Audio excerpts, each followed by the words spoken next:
प्रश्न: हमें ईश्वर के बारे में बताइए। कृष्णमूर्ति: मैं आपको ईश्वर के बारे में बताऊं, इसकी बजाय आइए यह मालूम करते हैं कि क्या आप उस असाधारण अवस्था की अनुभूति कर सकते हैं अथवा नहीं। कल या किसी सुदूर भविष्य में नहीं, बल्कि ठीक इसी वक्त, जब हम यहाँ शांतिपूर्वक साथ साथ बैठे हुए हैं।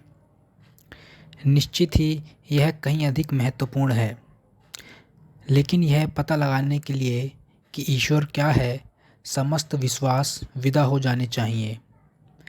जो मन यह अन्वेषण करना चाहे कि सत्य क्या है, सत्य में विश्वास नहीं कर सकता। ईश्वर के विषय में धारणाएं और परिकल्पनाएं नहीं बनाए रख सकता। कृपया सुन लें, आपकी अपनी परिकल्पनाएं हैं, अपने विश्वास हैं, अपने मताग्रह हैं। आप अटकलबाजियों से भरे हुए हैं। सत्य अथवा ईश्वर क्या है, इसके बारे में इस या उस पुस्तक को पढ़कर आपके मन आश्चर्यजनक रूप से बेचैन हैं। जो मन जानकारी से भरा होता है, बेचैन होता है, शांत नहीं होता है। वह सिर्फ बोझिल होता है और मात्र मंदता स्थिर मन की सूचक नहीं होती। जब मन विश्वास से भरा होता है, चाहे वह विश्वास इसमें हो कि ईश्वर है या इसमें हो कि ईश्वर नहीं है, तो यह बोझ लिए होता है, और बोझ से दबा मन कभी यह पता नहीं लगा सकता कि सत्य क्या है। यह अन्वेषण करने हेतु कि सत्य क्या है, मन को मुक्त होना होगा। इसे कर्मकांडों से, विश्वासों से, मत सिद्धांतों से, ज्ञान और अनुभव से मुक्त हो जाना होगा।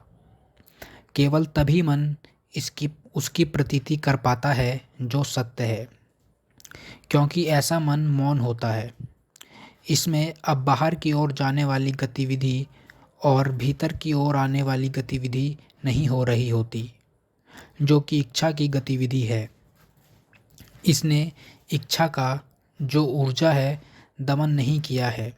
इसके उल्टे मन के निश्चल स्थिर हो पाने के लिए प्रचुर ऊर्जा की आवश्यकता होती है। लेकिन ऊर्जा की परिपक्वता अथवा परिपूर्णता संभव नहीं हो पाती यदि बाहर की ओर उन्मुख कोई भी गतिविधि और उसके फलस्वरूप भीतर की ओर प्रतिक्रिया विद्यमान हो। जब वह सब कुछ शांत हो गया हो, मन स्थिर हो जाता है। मैं आपको स्थिर, शांत बनाने के लिए सम्मोहित नहीं कर रहा हूँ। सदियों के समस्त संचय को, अंध आस्थाओं को, ज्ञान को, विश्वास को बिना किसी प्रतिरोध के, बिना किसी प्रयास के त्याग देने का, परे हटा देने का महत्व आपको स्वयं देखना होगा। आपको यह सत्य देख लेना होगा कि ढोते चले जाने का कोई भी रूप मन को बेचैन बनाता है, ऊर्जा की बर्बादी करता है। मन के चुप होने के लिए ऊर्जा का प्राचुर्य चाहिए, और वह ऊर्जा निश्चल स्थिर होनी चाहिए। और यदि आप वास्तव में उस अवस्था तक आ गए हैं जिसमें प्रयास है ही नहीं, तब आप पाएंगे कि वह ऊर्जा चूंकि स्थिर है, उसकी अपनी गतिशीलता है, जो समाज के दबाव अथवा बाध्यता का परिणाम नहीं है। चूंकि अब मन में अगाध ऊर्जा है जो स्थिर और मौन है, मन स्वयं वह हो जाता है जो कि परम है। उस परम का कोई अनुभव करता नहीं होता। ऐसी कोई हस्ती नहीं होती जो कहे मैंने यथार्थ का अनुभव किया है।